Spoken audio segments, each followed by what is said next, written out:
प्रभु यीशु मसीह सूली पर जो कुर्बान हुए थे, जो 7 वाणी को उन्होंने कहा था, उसी में से 5वां वाणी आपके सामने रखना चाहता हूं।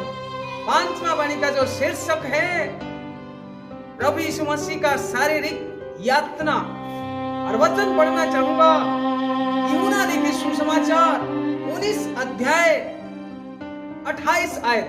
उसमें इस प्रकार बयान है, इसके बाद यीशु ने ये जानकर कि अब सब कुछ पूरा हो चुका, इसीलिए कि पवित्र शास्त्र में जो कहा गया वो पूरा हो, कहा मैं प्यासा हूं। मेरे प्रिय भाई और बहन, प्रभु यीशु मसीह कह रहा है कि मैं प्यासा हूं, जो कि वो कहता है जीवन का जल। मैं जीवन का जल हूं,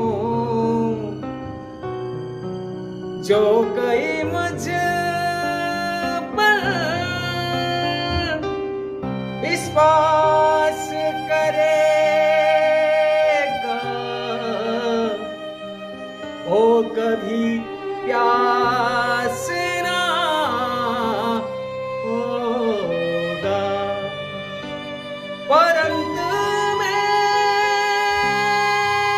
आज प्यासा हूं, परंतु आज मैं प्यासा हूं, प्यासा हूं। मेरे प्रिय भाई और बहन, प्रभु यीशु मसीह कह रहा है आज मैं प्यासा हूं। जो प्रभु ये समग्र संसार को बनाया है, जो समग्र संसार का सृष्टि करता है, वो प्रभु आज कह रहा है कि मैं प्यासा हूं। जो कि जल या नदियां को बनाया है, वो कह रहा है कि मैं प्यासा हूं। वो नदियां को बनाया है, वो समुद्र सागर महासागर को बनाया है, जो कि जीवन का जल, जो जल कभी खत्म होने वाला नहीं है, वो कह रहा है कि आज मैं प्यासा हूं। मेरे प्रिय भाई बहन, प्रभु यीशु मसीह कभी प्यासा हो सकते हैं? वो पानी का प्यासा नहीं थे मेरे प्रिय भाई और बहन, वो पानी का प्यासा नहीं थे। मैं आगे बताऊंगा आखिरी में वो किसका प्यासा थे। इस वचन के अनुसार, जो वचन को हमने पढ़ा, इस वचन के अनुसार प्रभु यीशु मसीह को यह जानकारी हो गया, ये मालूम हो गया जो धर्मशास्त्र में कहा गया था, हर एक बात इसी समय तक पूरा हुआ है। और ये बात उनको यकीन हो गया कि सारे बात पूरा हो गया। मेरे प्रिय भाई और बहन, कौन सी बात पूरी हुआ है? जो प्रभु यीशु मसीह के बारे में धर्मशास्त्र में कहा गया था।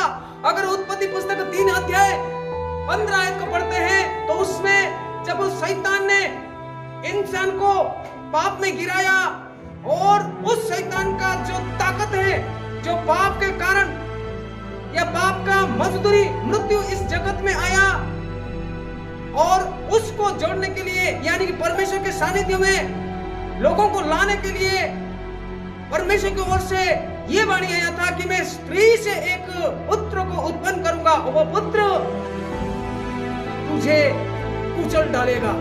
और वो बात जब प्रभु यीशु मसीह सूली पर कुर्बान होकर जब मृत्यु वरण कर लिया, उसी समय वो खत्म हो गया। ये होने वाला है, ये बात प्रभु यीशु मसीह को यकीन हो रहा है, और उसी समय प्रभु यीशु मसीह को मालूम हो गया। और प्रभु यीशु मसीह के बारे में जो भविष्यवाणी हुआ था कि एक कुंवारी के गर्भ में पुत्र जन्म लेगा, और वो बात प्रभु यीशु मसीह के साथ हुआ था। और प्रभु यीशु मसीह के बारे में जो भविष्यवाणी कहा गया था कि वो इस धरती में आएंगे, और जो खदित मन वाले हैं उनको तसल्ली देंगे, शांति देंगे, और जो कैदी हैं, जो बंदी में हैं, उनको स्वतंत्र करे और उनको सुसमाचार सुनाए। वो सुसमाचार परमेश्वर के राज्य के सुसमाचार। और प्रभु यीशु मसीह जब अपना सेवा काल में थे, वो हमेशा परमेश्वर के राज्य, स्वर्ग राज्य के बारे में शिक्षा दिया करते थे। और उसी समय के दौरान जो परमेश्वर जो अलौकिक कार्य करते, वो सारे कार्यों को उसने किया है। चांगाई किया, छुटकारा किया, अद्भुत घटनाएं जो जो होना चाहिए था, हर एक अद्भुत घटनाएं उनके साथ हुआ। और ये सारे बातें हुआ। और जब वो सूली पर कुर्बान होने के लिए जाएंगे, उसी समय वचन में जो कहा गया था, वो वचन भी वहां पर पूरी हुआ है। इस वचन से पहले जो चौथी वचन है, उसके अनुसार परमेश्वर उनको त्याग देंगे, कुछ समय के लिए उनसे अलग हो जाएंगे। वो बात जब हुआ, उसी समय प्रभु यीशु मसीह को मालूम हो गया कि जो मेरे बारे में जो भविष्यवाणी हुआ था, सारे बात हो चुका है। तो उसी समय प्रभु यीशु मसीह कह रहा है, मैं प्यासा हूं। मेरे प्रिय भाई और बहन, प्रभु यीशु मसीह पानी का प्यासा नहीं थे, क्योंकि वो जीवन का जल थे। वो जल कभी अंत होने वाला नहीं। इसीलिए प्रभु यीशु मसीह, अगर यूहन्ना लिखित सुसमाचार को अगर हम पढ़ते हैं, 4 अध्याय, 6 अध्याय, 7 अध्याय में वो गहरी बात को कहता है, मैं जीवन का जल हूं। जो कोई मुझ पर विश्वास करता, वो कभी प्यासा नहीं होगा। अगर हम यूहन्ना लिखित सुसमाचार 7 का 38 आयत पढ़ते हैं, उसमें इस प्रकार बयान है, जो मुझ पर विश्वास करेगा, जैसा पवित्र शास्त्र में आया है, उसके हृदय में जीवन का जल की नदियां बह निकलेगा। और जब सामरी स्त्री के साथ प्रभु यीशु मसीह बातें कर रहा है, और उसी समय प्रभु यीशु मसीह उस सामरी स्त्री को कह रहा है, यूहन्ना लिखित सुसमाचार 4 का अगर 14 आयत को पढ़ते हैं, तो उसमें ऐसा लिखा है, परंतु जो कोई उस जल में से पिएगा जो मैं उसे दूंगा, वह फिर अनंत काल तक प्यासा ना होगा, परंतु जो जल मैं उसे दूंगा, उसी में से एक सोता बन जाएगा, जो अनंत जीवन के लिए उमड़ता रहेगा। मेरे प्रिय भाई बहन, जो प्रभु यीशु मसीह का जो पानी है, वो अनंत समय तक उमड़ता रहेगा। जो पानी का बनाने वाला है, वो कह रहा है, जिनके पास रुपया नहीं है, मेरे पास आओ, मैं तुम्हें मुफ्त से पानी दूंगा। अगर इसके बारे में अगर यशायाह नबी के पुस्तक को पढ़ेंगे, मेरे प्रिय भाई बहन,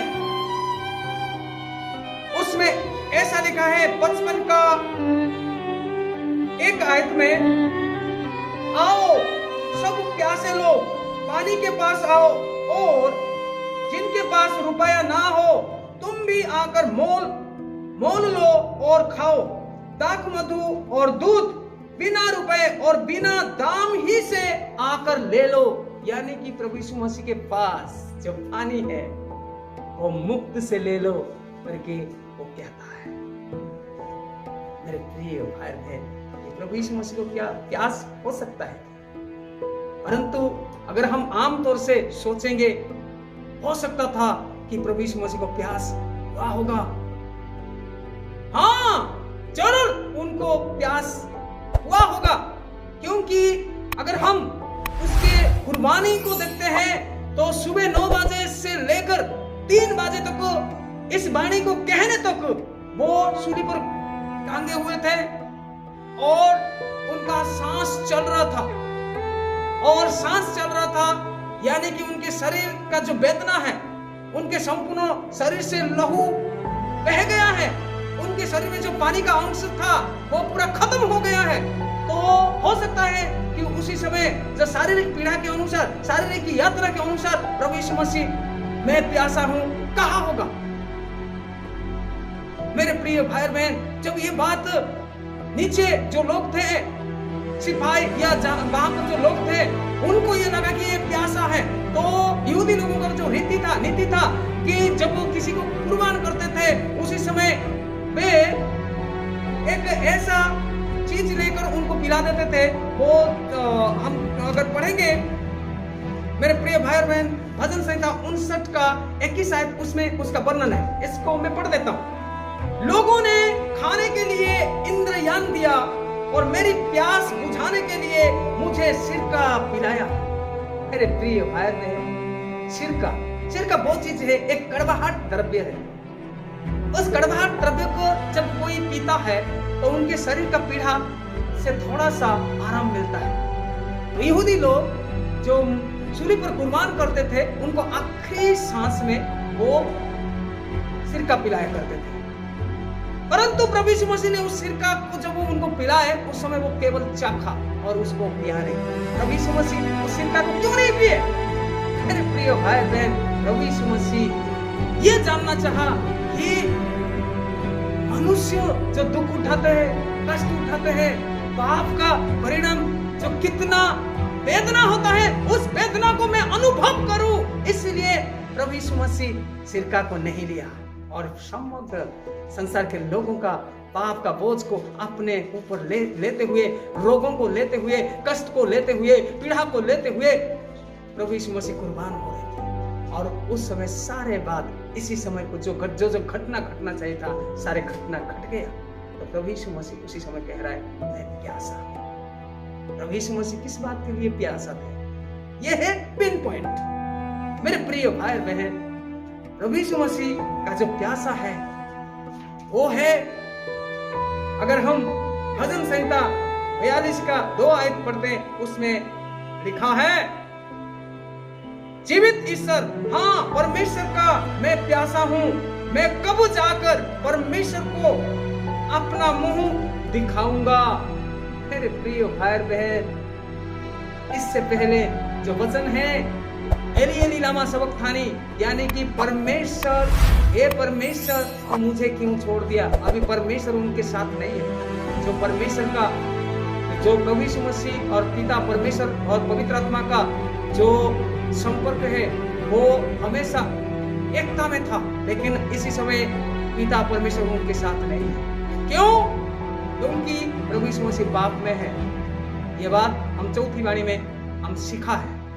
तो मेरे प्रिय भाई और बहन, तो अभी जो प्रभु यीशु मसीह इस धरती को आने का जो मकसद है, उसके बारे में प्यासा है।